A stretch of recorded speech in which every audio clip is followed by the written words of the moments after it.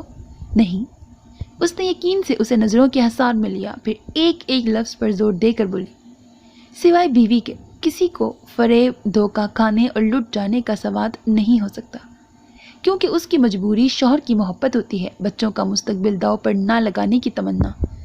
کوئی اور جو لٹتا ہے تو وہ ہمیشہ لٹنے کی نیت سے آیا ہوتا ہے، بس ایک زاویے، ایک سیکنڈ کی دیر سویر سے لٹ جاتا ہے۔ یہ سواد نہیں، پرکھنے میں غلط فہمی ہے، اور غلط فہمی کا تعلق فہم سے ہوتا ہے، کیا سمجھے؟ یہی کہ تیری یہ باتیں ہی تو مجھے پورا کسی کا نہیں ہونے دیتی، آدھا میں تیرے پاس رہتا ہوں، اور یہی تو بات اچھی ہے میرے ہرجائی کی۔ وہ گنگناتے ہوئے اٹھ گئی، اس کا رخ بیڈ روم کی طرف تھا، سو عباد کچھ دیر تو ڈرائنگ روم میں ہی بیٹھا رہا، پھر وہ بھی اٹھ کر بیڈ روم میں داخل ہو گیا۔ مریم سفید رنگ کے جارجٹ کے لائننگ لگے کلیوں والے کرتے، چوڑی دار پاجامے کے ہینگر شدہ سوٹ کو تک رہی تھی جو اس نے خود ہی بنایا تھا، لیکن جسے آج تک پہننے کی نوبت ہی نہ آئی تھی۔ وجہ ویسٹرن گیٹ ٹوگیدرز تھے، جہاں اس سوٹ کو کبھی جگہ ہی نہ مل سکی، جو ابھی تک وارڈروب کے نچلے کھانے میں ہی پڑا رہا۔ اگر جو یہ آئیڈیا نہ لڑا لیا جاتا، سو ہر طرح سے اس نے سوٹ کو تنقیدی نظر سے پاس کر دیا تو سوٹ کو استری کرنے لگی۔ عباد کا سفید شلوار سوٹ گو تیار نہیں تھا، لیکن اسے سلائی کڑھائی میں مہارت تھی۔ مہارت تو گو دل مٹھی میں کر لینے کی بھی تھی، لیکن جیسے جیسے اس کی زندگی پر آسائش اور کامیاب گردانی جا رہی تھی، اس کے بعد سے اسے بہت سی خوبیاں، مزید بہت سے امتیازات سے محروم ہونا پڑا تھا۔ اپر کلاس میں جو رنگ ڈھنگ بیکورڈ تصور کیے جاتے تھے، ان سے محض شوہر پرستی میں اس نے خود چھٹکارا پا لیا۔ لیکن لفظوں سے پیار اور سلائی مشین کی مخصوص ردھم بناتی آواز اس میں اب بھی مایوس بچے کی طرح ہمکتی، مگر وہ اس مایوس تمنا کو مایوس ہی رکھتی، ورنہ ایک ٹانکے پر دوسرا ٹانکا بناتے چلا جانا خود اتنا دلکش کام ہے کہ لمحوں نہیں گھنٹوں آنکھوں میں خواب سے بنتے چلے جاتے۔ ٹانکے پر ٹانکا صرف لباس سینے کا محرک نہیں، نامحسوس خوابوں کی ردا بنانے کی مہم آرزو ہی کا تو دوسرا نام ہے، جو بہت کچھ اپنوں کے لیے تخیل سے حقیقت میں لانے میں لطف دیتا۔ سو بہت عرصے بعد، بلکہ سالوں بعد، اس نے آؤٹ آف آرڈینیشن کو نکالا، ایک ایک پرزہ دیکھا، تیل دیا، کتنی دیر تک خالی کپڑے سے رف سلائی کرتی رہی تاکہ ہاتھ کے ساتھ ساتھ فالتو تیل بھی جذب ہو جائے۔ یہاں تک کہ ہاتھ تھک گئے تو اس نے پہلے اپنا ایک نامکمل سوٹ مکمل کیا، پھر دوسرے دن کام سے فارغ ہو کر وہ پھر سے بیڈ روم میں آئی، ہاتھوں کے ساتھ ساتھ اس کا دل بھی جیسے ایک ایک سلائی ایک ایک ٹانکے میں سلتا جا رہا تھا۔ دھاگا کم، محبت کی تارکشی زیادہ اس کے استعمال میں رہی، یہاں تک کہ شام گئے بلکہ رات گئے سوٹ مکمل ہوا تو عباد نے بے ساختہ داد دی، اور اس تحسین کا اسے علم تھا، کیونکہ محبت کا بدل ہمیشہ محبت ہی تو ہوتا ہے، جو کام دل لگا کر کیا جائے وہ غلط ہو کیسے سکتا ہے۔ بس اسی خیال سے روح کو مہکائے وہ عباد کی تعریف کی ردا میں لپٹی، مغرور سی ہو کر اس کے لباس میں کلف دینے لگی، یہاں تک کہ سال کی آخری شب وہ دونوں تصورات سے سجے سنورے شریک محفل ہوئے تو ہر نظر صرف ان دونوں پر آ کر ہی ٹھہر گئی تھی۔ لگتا تھا جیسے وہ دونوں کسی دیس کے شہزادہ شہزادی ہیں، اور یہ شب ان کی شب عروسی تھی، اور بقیہ لوگ اس تقریب خوش امیدی میں محو مناجات ہیں۔ سفید براق لباس ٹیوب لائٹس کی روشنی میں خیرہ کن انداز میں چمک رہا تھا۔ وہ سب باتوں کے ساتھ ساتھ من پسند کولڈ ڈرنکس سے بھی شغل کر رہے تھے۔ سامنے ہال کے ڈانسنگ فلور پر یہ کچھ جوڑے میوزک پر تھرک بھی رہے تھے۔ وہ دونوں ایک دوسرے کے ساتھ تھے جب سے محفل میں آئے تھے، لیکن عباد الرحمن کو اچانک کسی پرانی یاد نے پکار لیا تو وہ بھری محفل میں تنہا ہو گئی۔ آنکھوں میں آنسو آ گئے، مگر وہ مسرت آگہی پوز دیتی اپنی ایک پرانی کلاس فیلو کو اچانک دیکھ کر وہ رفتگی سے اس کی جانب بڑھ گئی۔ ارے سمیہ، کیسی ہو تم؟ یہاں کیسے؟ ارے مریم، تم؟ خدا کی قسم مجھے پتہ ہی نہیں تھا کہ تم اس شہر میں ہو، ورنہ ضرور ملتی۔ وہ ہنس پڑی، پھر بولی، سمیہ کی بچی، تجھے بھی اس اپر کلاس کے چلتر آ گئے یا واقعی تجھے نہیں معلوم تھا میں یہاں ہوں؟ سچ بتا، میرے لکھے خط تجھے کیا دوسری دنیا کے پتے پر ملتے تھے؟ وہ مریم، بس سمجھ لے موسمی یادیں، دیس اور بیس والا بخار ہو گیا ہے، ورنہ میں نے ہمیشہ اسی پتے پر تو جوابی خط بھیجا۔ جھیپ مٹاتی شرمندگی سے جھک کر وہ اس کے گلے میں جھول گئی اور اچانک آنے والا ایک خوبرو نوجوان اس سے بغل گیر ہونے کے حادثے سے بال بھی نہ بچ سکا۔ انار کا جوس ہنگامے میں اس کے سفید کرتے پر گرتا چلا گیا۔ اس نے سامنے پھیلے آنچل کو بروچ کی قید سے آزاد کر کے تیزی سے جھاڑا۔ نوجوان افسوس کا اظہار کرنے لگا اور سمیہ اسے جھاڑنے لگی۔ بس کر سمیہ، اتنا تو شرمندہ ہو گیا ہے بیچارہ، اس نے کان میں گھس کر کہا۔ نوجوان معذرت قبول کیے جانے پر آگے بڑھ گیا۔ وہ سمیہ کی طرف پھر سے متوجہ ہو گئی، مگر سمیہ کی جگہ عباد الرحمن اچانک ہی سامنے کھڑا ہوا تو سمیہ ہنس کر آگے بڑھ گئی اور وہ موقع ملتے ہی بولا، میم صاحب، کون حضرت تھے؟ یہ تعارف تو کرا دیتی۔ کیا مطلب؟ اس نے گھورا اور عباد اور جھکایا۔ میں جہاں تھا وہاں سے یہ گوشہ بہت دور اور نیم تاریک سا تھا۔ تو پھر یہ کہ تمہیں اس نوجوان سے باتیں کرتے دیکھ کر یہاں سانپ لوٹ گئے۔ اس نے سینے پہ ہاتھ رکھا، یوں ہی خامخواہ، حالانکہ جسٹ فار انجوائمنٹ کی اجازت عرصہ ہوا آپ دے چکے ہیں۔ بھلے دے چکے ہوں، مگر برداشت کرنا ناممکن ہے۔ سچ مریم، میں تجھ سے واقعی عشق کرتا ہوں۔ کیا یہی عشق جس کے مہر تصدیق اس رخسار سے لے کر اس سفید شرٹ پر جا بجا ثبت ہیں؟ ارے یہ تو وہ بس ایسے ہی ڈانسنگ فلور پر وہ لڑکی اپنا توازن برقرار نہ رکھ سکی۔ اس نے تو نیو ایئر سے پہلے ہی بہت زیادہ ڈرنک کر لی تھی۔ بس رہنے دیں یہ تعبیلیں، جو آپ سے آگاہ نہ ہو اسے بے وقوف بنائیے گا۔ پلیز یار بیوی، مان جاؤ، یوں ناراضگی قطعاً نہیں جچ رہی تم پر۔ اس نے ادا سے اس کے دونوں ہاتھ تھام کر اپنی جانب کھینچا اور تبھی کئی فلیش چمکے اور ڈانس پر کھڑے حماد یزدانی گزرنے والے سال کے بہترین جوڑے کے انتخاب میں شامل شرکاء کے نام ہر برس کی طرح اناؤنس کرتے چلے گئے۔ پھر پچھلے 10 برس سے بہترین جوڑے کے طور پر مریم عباد اور عباد الرحمن کے ہی نام پکارے گئے۔ وہ دونوں ایک دوسرے کے ہاتھ میں ہاتھ ڈالے ڈانس فلور تک گئے۔ ہال میں چند لمحوں کے لیے اندھیرا چھا گیا۔ روشنی کا دائرہ صرف ان دونوں پر مرکوز تھا، اور وہی لمحہ تھا جب بیسٹ ڈریسنگ کی خصوصی شیلڈ سمیت UK کا ریٹرن ٹکٹ بھی ان دونوں ہی کی سمت بڑھایا گیا۔ وہ دونوں ایک دوسرے کی طرف بھرپور محبت پاش نظروں سے دیکھ رہے تھے کہ کئی نگاہیں ان پر ہی ٹھہری ہوئی تھیں۔ پھر نگاہوں کا یہ حصار اس وقت ٹوٹا جب ہال میں وال کلاک کی ٹک ٹک کے سوا کوئی صدا نہ سنائی دے رہی تھی۔ ایک ایک لمحہ یوں ہوک رہا تھا جیسے پورے برس کی تھکن ایک اکیلے اس کے کاندھے پر دھری ہے۔ اداس شاموں، پتھریلی صبحوں، ہجر زدہ راتوں کا سارا کرب ان لمحوں کی آنکھوں میں ہی آ کر ٹھہر گیا تھا کہ اچانک شور اٹھا، ارد گرد سے یا دل سے۔ انتظار زدہ آنکھیں وصل کی لذت سے جیسے پھر سے جی اٹھیں۔ ہر طرف ہیپی نیو ایئر کی صدائیں تھیں جو گونجتی رہیں، یہاں تک کہ رات تھک گئی اور وہ دونوں گھر لوٹ آئے۔ وائٹ سوٹ اور اپنا دوپٹہ اس نے تھکن زدہ ہونے کے باوجود اچھے قسم کے سرف میں بھگو ڈالا۔ پھر میک اپ اور گھر کا لباس بدل کر وہ باتھ روم میں جا پہنچی۔ عباد کہتا رہا، یہ کام ملازماؤں کے ہیں، تم ویسے ہی تھکی ہوئی ہو۔ لیکن وہ عباد کی قمیض اور اپنے دوپٹے کو برباد نہیں کرنا چاہتی تھی، سو برش کے ساتھ دھبے چھٹانے لگی۔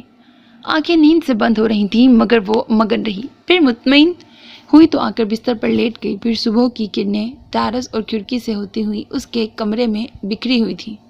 جب اچانک عباد نے اسے جھنجھوڑ کر اٹھا دیا۔ کیا ہے عباد، سونے دیجیے نا۔ سو لینا، پہلے یہ بتاؤ کہ وہ شخص کون تھا؟ کون شخص؟ کس کی بات کر رہے ہیں آپ؟ اس کی جس سے بے تکلفی سے ملی تھی تم ویسے ہی الجھی تھیں یا تپاک سے؟ عباد فار گاڈ سے کیا کہہ رہے ہیں آپ؟ کیا میں ایسی ہوں؟ آج تک میں نے ڈاجنگ لا کیا جو اب کروں گی؟ کیوں نہیں کر سکتی؟ ابھی تمہارا بگڑا کیا ہے؟ کون تھا وہ؟ عباد غصے میں چلایا۔ اس نے پہلے تو سوچا حقیقت بتا دے، لیکن پھر کل کی پکڑی جانے والی چوری پر اس کا دماغ بھگ سے اڑ گیا اور وہ اس سے کہیں تیزی سے چلا کر بولی، کوئی بھی ہو وہ، میں آخر کیوں صفائی دوں آپ کو؟ تم میری بیوی ہو، میرا حق بنتا ہے سچ جاننے کا۔ پھر آپ بھی میرے شوہر ہیں اور بیوی کی حیثیت سے میرا بھی حق بنتا ہے کہ آپ بتائیں، وہ اپنے بوجھ اور اپنے بھرم وقار نسوانیت سے ناآشنا لڑکی کون تھی جس کی لپسٹک کے نشان رخسار سے لے کر وائٹ شرٹ پر جا بجا سب تھے؟ اس نے آنکھیں اس کے چہرے پر گاڑ دی۔ عباد نے شرٹ سامنے کر دی۔ کون سے نشان؟ اس وقت تو تم مدہوش لگتی ہو۔ مریم نے دیکھا عباد کی وائٹ شرٹ ہمیشہ کی طرح سفید براق سی خیرہ کن کرنیں بکھراتی دکھائی دے رہی تھی اور باہر ٹیرس کی بالکنی پر اس کا دوپٹہ تھا، بے جرم کی سزا بنا ہوا۔ انار کا داغ واقعی کبھی نہیں مٹتا، وہ یہ سمجھانا چاہ رہی تھی، مگر لفظ اس کے نطق سے جیسے اڑن چھو ہو گئے۔ سفید براق قمیض اس کے آنچل پر طنز سے حرف گیر تھی، سو اس نے ہمیشہ کی طرح اٹھا سر جھکا لیا اور زیادہ زمین کی جانب اور کھڑکی سے اندر جھانکتا نئے برس کا نیا دن تھا۔ سرسری سا منظر دیکھ کر آگے بڑھ گیا کہ ہر برس کی طرح اس برس بھی بھاگ بدلے تھے، نہ جھوٹ سچ کی کسوٹی اور نہ ہی منصف۔ ختم شد۔ ویسے مجھے پتہ نہیں ہے کیا تھا، آئی مین ٹو سے میسیج اچھا تھا، ڈیپ تھا، بٹ ورڈز اور سینٹینسز تھوڑے گہرے تھے، مطلب آسان اردو میں نہیں تھے اور عجیب سی باتوں کو بڑا توڑ مڑوڑ کے بنایا گیا، مطلب بہت آسانی سے بھی وہ باتیں کی جا سکتی تھیں جو یہاں پر بڑی ڈیپ کی گئی ہیں۔ ہاں، میسیج مجھے تو سمجھ آ گیا، مجھے امید ہے آپ کو بھی سمجھ آ گیا ہوگا۔ باقی اپنا بہت خیال رکھیے گا نیک تمناؤں کے ساتھ۔ اللہ حافظ، and don't forget to subscribe to my channel because that's how you can encourage me and that's the only kind of support and encouragement which I want from all of you. Allah Hafiz.